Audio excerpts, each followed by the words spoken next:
and welcome. I'm Joey Hollywood, and this is episode 3 of 50 Movies in 50 Weeks, the Sci-Fi Invasion, where I try to tackle all 50 movies in this Mill Creek box set. Today's movie is The Day Time Ended, and this one was a lot of fun.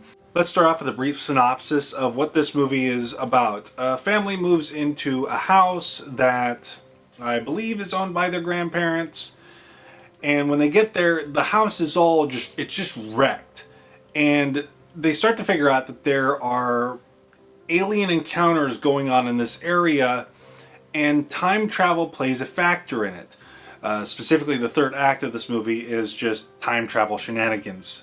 It reminds me of that episode of Star Trek where they keep on going through that door and on the planet where they're fleeing their planet's destruction by going into the past. It's a great episode. I really like that. I think it's from season 3, which isn't known for its good episodes, but I like it. It's fun.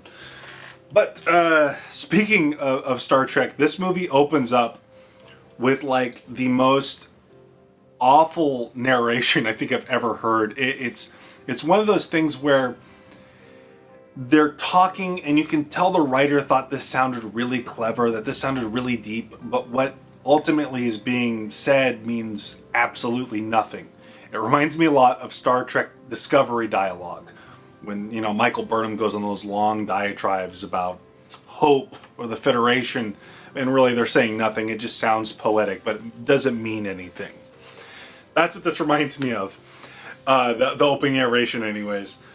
Which there's another Star Trek connection, is the grandfather in this. I swear he looks like Gene Roddenberry. Like maybe if you combined Gene Roddenberry and Ray Bradbury, you get the two berries together and you just combine them in the one, you have the grandpa from this movie. Nightmare fuel stuff that I think is supposed to seem like childlike and fun, like almost like in an E.T. kind of way, where there's a stop motion alien kind of skating through and playing with the kid. And it's disgusting. This creature looks gross. And the stop motion on it looks terrible. Which is weird because later on in the movie, there is a giant stop motion monster that's trying to break into a barn. And that looks great. That looks phenomenal. One thing that I kept on thinking throughout watching this was, this seems like a perfect candidate for a Mystery Science Theater episode. Like, it just has all the hallmarks of a great Mystery Science Theater episode. And I Googled it. I was like, has this ever been on Mystery Science Theater? Maybe that's why I'm thinking that. And lo and behold, it was. But it's on the one season of Mystery Science Theater I've never seen, season 12. And I backed this season. You can see this is a Pledge Drive special edition.